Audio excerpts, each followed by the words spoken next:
Hello everyone, welcome to Season 1, Episode 4, nearly messed that one up, of the Dundalk Career Mode Revisited in EAFC25, dumb name. Right, so we've got 5 games left that we're going to do in this part. You can see we are 6th in the league, 31 games played, 41 points. We could finish as high as 2nd if results go our way, or we could still finish 8th-ish if we have a disaster of a video, but you know, I think 4th would be fantastic considering, you know, this horrendous start we had. We only really started picking up in the last video. So just before we get any further, I did make a couple of changes to the Player of the Season Excel sheet. You can see we have a couple of club stats now that we're going to be showing.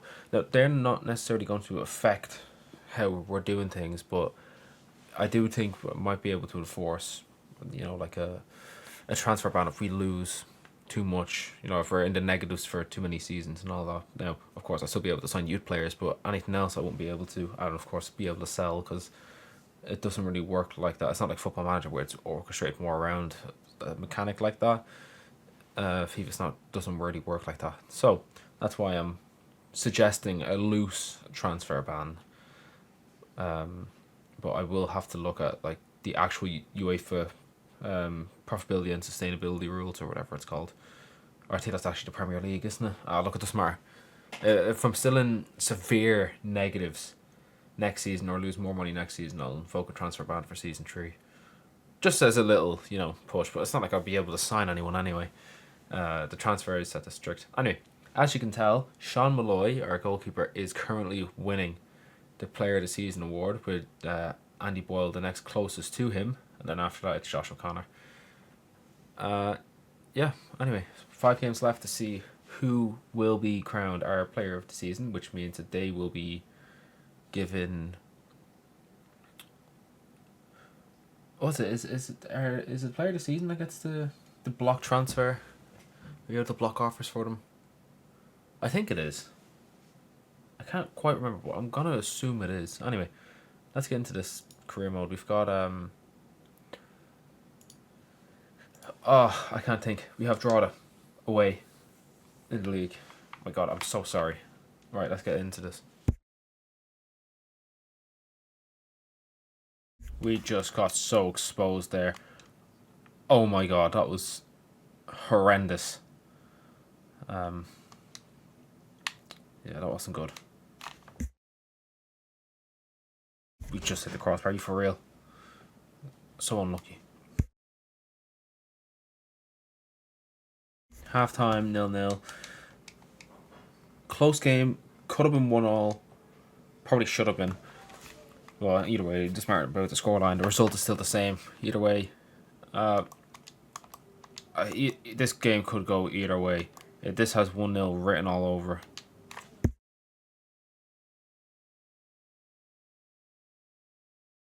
That is a brilliant goal from Horgan. Rolling back the years with that pace there. Well done, man. Fantastic work. Brilliant finish. And I'm very happy with that. Yeah, good work.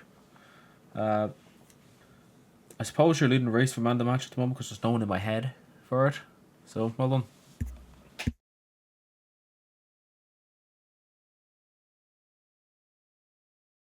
And with that, we win. I did say this game had 1-0 written all over, and lo and behold, 1-0. So, let's see, man of the match. Yeah, the game seems to agree with me. Daryl Horgan with an 8.6. So, well done, Daryl. You are man of the match.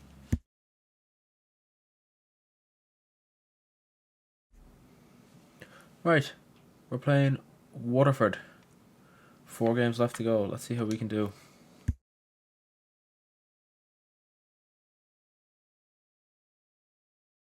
That is an incredible assist and a brilliant finish. I think it was Gullum with the assist. Fantastic.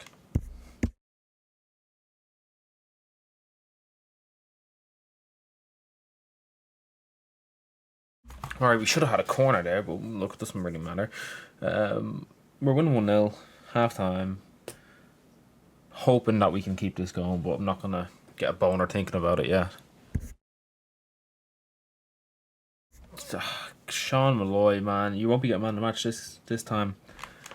That is terrible goalkeeping, man, and you potentially have fucked our push for Europe, but I suppose, you know, a couple of bad performances every now and then is allowed when you've been so good for about half the season, I suppose. It's 50-50 from you.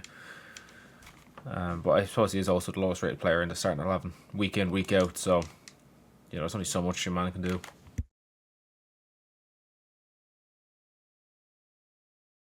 We've just hit the fucking crossbar with Hakiki. He's having a fantastic time on the pitch. Oh, it's unfortunate we can't really get that fucking second.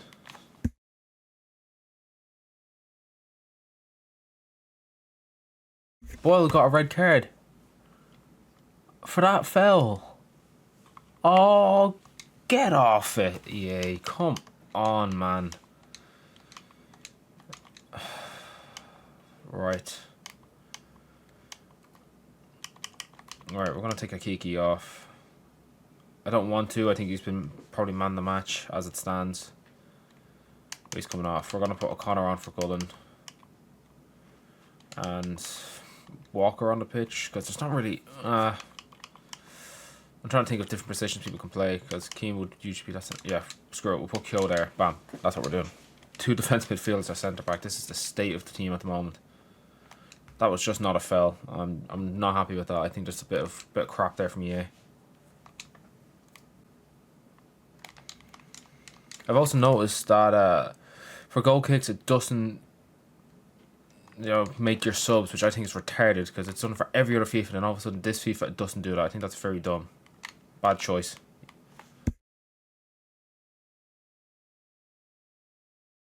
Right, this is the formation, or the team, sorry, that we're going to be playing against St. Pat's. So they're third, we're fifth. So obviously Boyle's suspended, so Can's going to be playing this game in his position. Due to fitness issues, Hakiki and I think it was O'Connor that started last game, they're not playing. So we've got Horgan, who's moved from the right to centre. We've got Durant, who's going to be on that right wing, and then Gullens is going to be the striker. And Mountney's going to be captain, as he is the vice captain for me. So let's go. Let's see what we can do here. Halftime 0-0. Gullen has had good opportunities to score, but they've not been well taken. But the fact that he's getting into positions anyway is the good part. We are feeding them, so that's the main thing. It's just, you know, you can give someone their dinner, it's up to them to eat it. Which obviously Gullen isn't very hungry at the moment, so look. Second half, let's see what he can do.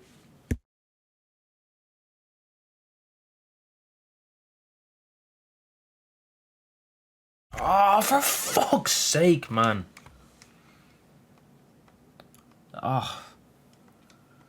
We just don't deserve to lose. We just do not deserve to lose. If I was saying Pats deserve fucking... I don't know why I keep saying that. Pats deserve fucking nothing from this game. They've been fucking wank, man. The shit in my sock is more fucking productive than them this match. A disgusting fucking sentence. Good fucking Christ. This is shocking. Gullen has been fine. His finishing's just been a bit off. That's unlucky. Is that a corner? No, fuck off, wankers. Stupid cunt ref.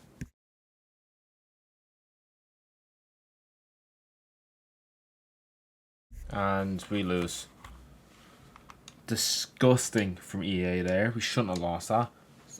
St. Pat's were disgusting as well. A terrible performance.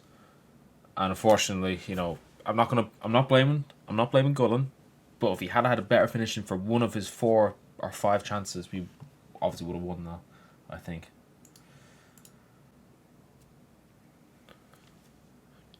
Right, so this is the penultimate game of the season. We're going to go with our full strength team. Boyle's back. Connor's going to be starting. We typically would have Gullen up top, but I think we'll try O'Connor. He is only on loan, so he has got 2 games left, so we'll probably give him another chance.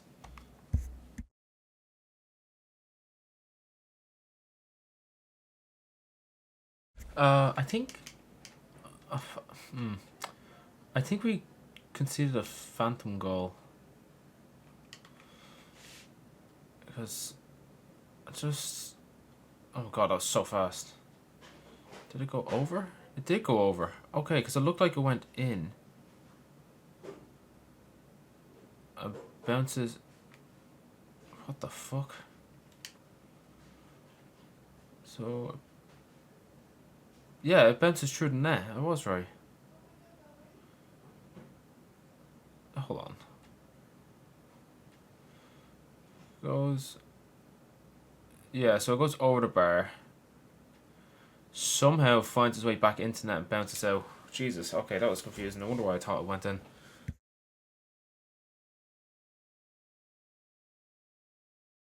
Brilliant work. Fantastic work from Kane and O'Connor. Good work.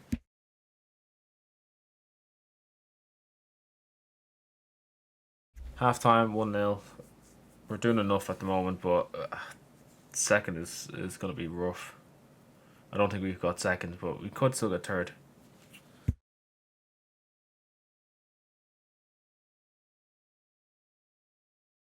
What are cunting fuckers, for fuck's sake. The ball comes out of the box, Kane goes wrong with it, and then they switch to a player that's on the other side of the fucking box. And then, obviously, you saw the goal. Fuck off, you cheating bastards, cunts.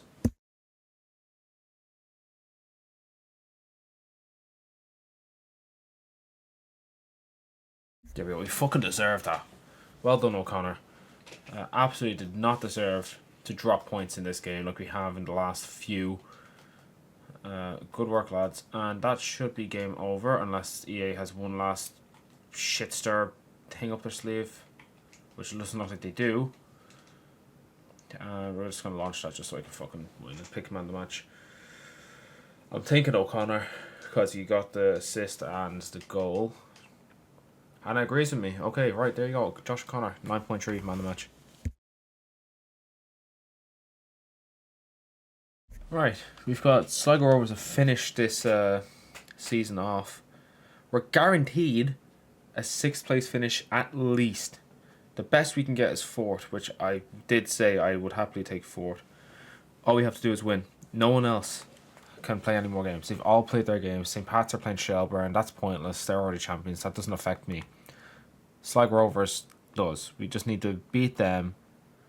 Well, if we draw, we go 5th above Bows, which will put us into the top half of the table. If we win by a decent, actually just a win in general, doesn't matter what the scoreline is, we will go above Shamrock Rovers in 4th. And then that turns a woeful season into a very good one. Well, into a good season, I guess, not a very good one. Alright. O'Connor starts. He's getting his place back in the team because he done very well last time. Boyle has unfortunately dropped to a 56, which is sad. But like all of my captains seem to be declining, which is sad. Anyway, this is the team that we're going with. Let's see how they do.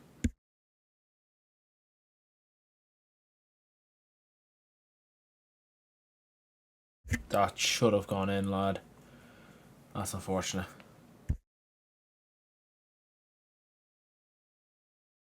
This finished 0-0. Not a good game. But who's going to get the final man of the match of the season? I don't really know. I can't really think of anyone really. Kane should have scored a fucking sitter. And that's why he's probably the worst rated player on the pitch. The game seems to think so. I don't know.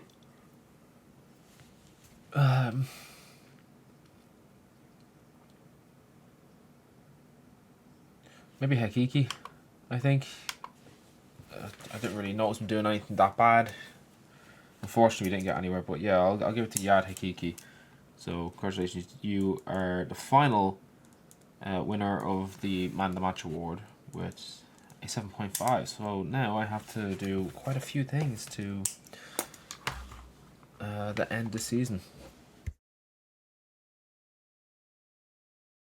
So we ended up finishing in the top half of the table, which, well, at the start of the last episode, part 3, you wouldn't have thought that was going to happen. So massive turnaround We were stuck on 10 points for quite a while. So, you know, 51 is much better. Yeah, we were actually miles off bottom. In terms of the top, we're also miles off the top as well. But, look. Unfortunately, we were knocked out in the... Well, it's not the quarter. It's not even the round 16 because it's only 2 teams in it. But we'll call it the remaining 16 of the cup, which is unfortunate.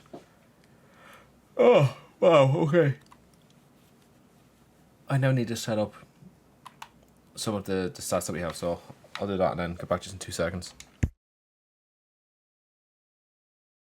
Okay, well look, that's the state of the rough profits, but thankfully I've done some work with the Excel sheet and we can have a look. So we're going to ignore the obvious first of all, and we're going to focus on some of the other things. So, club stats. At the start of the season, our club worth was 6.64 million. It has now gone down to 3.43 million, showing the state of the club at the moment and the bad finance that we have. So we started off with minus 1.5 million because that was the debt that the club has in real life. So we're always going to be at a 1.5 negative thing anyway for the entire season, regardless of how well we done. Overall, the profit is minus 9.9 mil. I'll explain that in a minute. So, earnings were 1.68 million, which is just from the game. That's actually, I did say I was actually going to divide that by 5. Sorry, I done that wrong.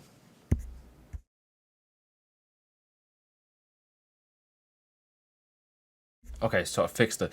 So, what I'm doing is I'm dividing the earnings that you make by 5 because it just makes it a bit harder to overcome the your struggling finances, because we saw that with the previous slider screen mode. You can easily get into profit even if you're in like a lower league. So divided by 5 keeps it going for a little bit longer. Yeah, so we're in debt of 11.244 million. So 11.2 million in debt. So that's rough.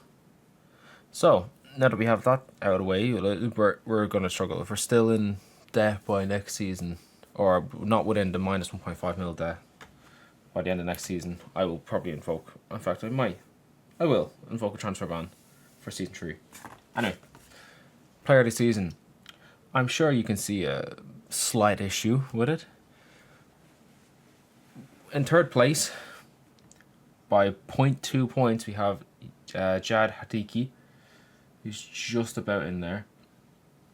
And then in second place, which is also first place, is Josh O'Connor and Sean Molloy.